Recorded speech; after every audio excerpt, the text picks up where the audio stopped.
All right, as we talked about earlier in the hour, more than 300,000 people are still without power after deadly storms ripped through the Houston area this week, and 7 people are dead from the over 100-mile-per-hour winds.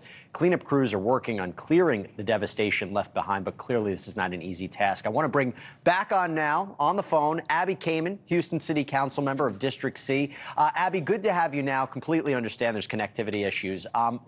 Just tell us, what is the situation like right now? Yeah, well, thanks for having me on. City of Houston, and especially the district I represent, one of the hardest hit. We still have about 225,000 residents without power, about 56,000 in the district. The good news is we have a little over 250,000 customers with power restored, including a senior center that I had been working with since yesterday to make sure that those residents are taken care of. They had some very concerning conditions over there. We're looking at these images right now. It is just really, really harrowing to see. First of all, let me also say that I'm happy you're okay. I imagine this is these times when the community comes together. Can you talk to us about that?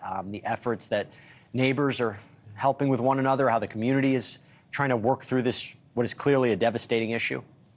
Yeah, look, Houston is Houston. We have a saying, Houston strong.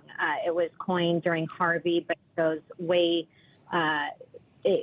beyond that. We've had freezes, but regardless of what comes our way, residents, neighbors take care of one another.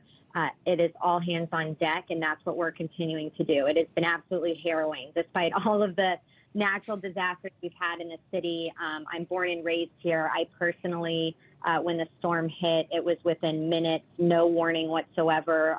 I grabbed my 3-year-old child and was hiding under the staircase with him. And thousands and thousands of residents, it's the same experience. So it's something that we haven't had to deal with before, where this is a severe wind incident, derecho, but the fact of the matter is we continue to see such an outpouring of support, everyone helping one another, but we have a long way to go in the recovery ahead.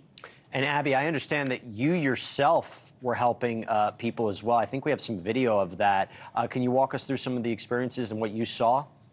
Yeah, I was with Congresswoman Fletcher on the ground, again, in some of our hardest hit neighborhoods, actually where I live. We have been on the ground helping residents, whether it's with debris pickup, moving debris out of the way, keeping people safe.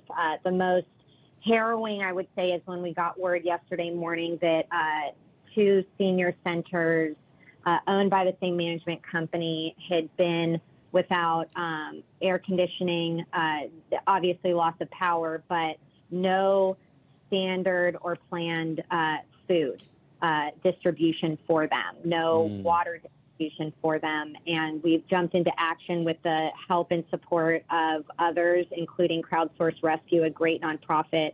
I went over there myself with our fire chief, Chief Pena, to see what was happening. We now have hot meals being delivered both for lunch and dinner, thanks to Crowdsource Rescue and their volunteers. But we're talking about close to 300-400 residents at these 2 locations. I am so happy to say, as of a few hours ago, when I went back to check on everyone, an hour before that, power had been restored to one of the buildings. So we're all breathing a sigh of relief, but we still have a lot of other facilities like this that we need to pay very close attention to. And while we're focused on recovery right now, there's a lot of questions we need to ask of these property managers. Why were they not prepared? They not have a plan in place to take care of these folks, many in wheelchairs, many with disabilities, a lot of them on oxygen.